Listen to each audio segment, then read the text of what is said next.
Welcome to the weekend edition of the Fast Five by Fear and Greed. I'm Michael Thompson, and hello, Sean Aylmer. Hello, Michael.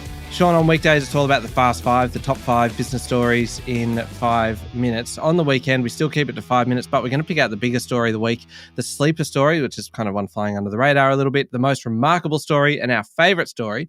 Let's jump straight into the biggest story of the week. What was it for you? Oh, it has to be the economy. The labour market, it's hot. The unemployment rate came in at 3.5% last month, thanks to a surprise 33,000 jump in jobs. Now, the 49-year low is 3.4%, so we're more or less there.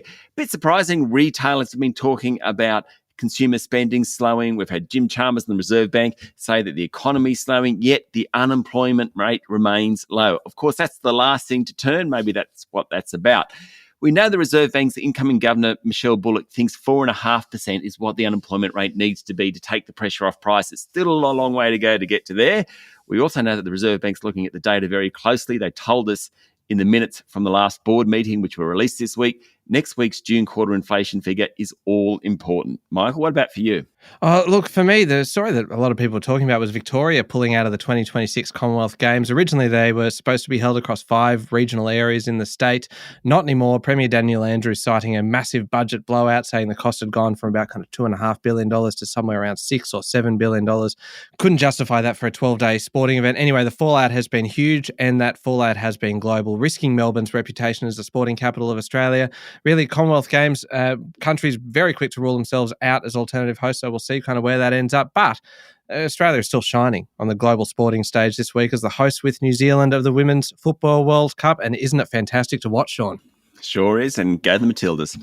Most remarkable story. Can I go first on this? Sure. I find it remarkable what's happening at the moment with superannuation. This sector's worth about $3.5 trillion, and a review released this week by ASIC and APRA found that superannuation funds are showing a lack of progress and insufficient urgency in preparing for the actual retirement of baby boomers. This is a big concern because super funds have been very much focused on the accumulation phase, people putting money in, and not so much on people taking money back out, the decumulation phase. And one of the most alarming parts of this is that the review says that while most super funds are falling short on the support they offer, they don't actually have any concrete plans on how to improve those problems. I think ASIC Commissioner Danielle Press put it best when she said, "We've got a silver tsunami coming. It's going to break on our shores, and we need to make sure we're prepared for that." I thought she put that very, very well. She sure did. My story is actually about dementia and the inroads into curing the disease. Now, this week, Eli Lilly released trial results that showed its new drug significantly slowed memory loss and cognitive decline. US biotech Biogen and Japan's Eisai last November released similar results from phase 3 trials. That's now got marketing approval for the US Food and Drug Administration. Dementia affects 55 million people worldwide. 60% of those live in low and middle income countries. 10 million new cases every year.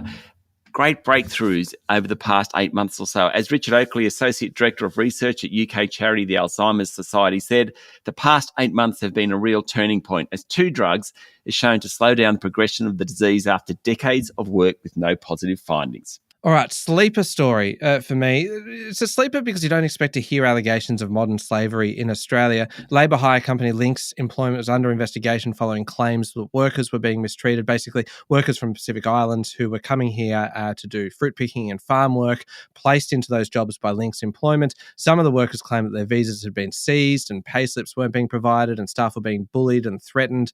The federal government decided to revoke Lynx Employment's business licence. Particularly damning, though, were the comments from the Australian Workers Union, who said, if you go to the Australian Federal Police website and look at the checklist for modern slavery, you will find these workers tick a lot of the boxes. It is pretty alarming because there's an estimated 41,000 people living in modern slavery conditions in Australia. A sleeper story, really, but it is really confronting. Sure is, Michael. All right, something a little bit lighter to finish. What was your favourite story? Barbenheimer. What else? I'm talking about Barbie, starring Australia's Margot Robbie, and Oppenheimer, starring Cillian Murphy. Both opened on Thursday. Both are supposed to save cinemas. There's so much hoo-ha about these movies. AMC Entertainment, the world's largest movie chain, says more than 20,000 of its loyalty members have already booked in to watch Barbie and Oppenheimer on the same day. Economically very important. The big hits this year so far haven't really brought home the bacon. They've fallen short of projected profits. Barbie's taking through to tomorrow night in the US is expected to be almost $160 million. That would make it the biggest film of the year already after 4 days, taking that title from Tom Cruise's Mission Impossible. Barbie is particularly important because apart from Ken, most of the actors are female. Only 1/3 of the top 100 grossing films last year featured female protagonists, and many of those slotted into the sorts of genres that typically cater to men. Barbie will be the top grossing film of 2023, and its lead actress is a female. Plus, of course, Michael, I love the colour pink. My favourite part of that story, Sean, was your use of the term hoo-ha. Hoo-ha. It makes it sound quite exciting. One quick story. Actually, no, it combines three, and I'm going to do them very, very quickly. Three favourite stories for me. Netflix cracking down on password sharing. It means then that since you can't kind of share passwords anymore, obviously, they've seen one of their biggest jumps in subscribers since the beginning of the pandemic, 5.9 million subscribers in 3 months. Disney, they've had quite a few years now of buying a lot of assets, Marvel, Pixar, and Lucasfilm. Now they've flipped and they're looking to sell a bunch of stuff. A third of the company is up for sale. And then the third story that's all kind of linked in here, we had actors kind of going on strike this week alongside writers in Hollywood. Potentially devastating for the broader film and TV industry. It's described as the biggest potential threat to the entertainment industry in more than 60 years, really over kind of residual payments because of streaming, also over the use of AI to replicate or replace actors. Plenty going on in the entertainment industry. And I reckon they are three really interesting stories. I'd agree with you, Michael. Oh, lovely. Thank you, Sean. There we go. 5 minutes and pretty much everything you need to know in the world of business. Thank you very much. Thank you, Michael.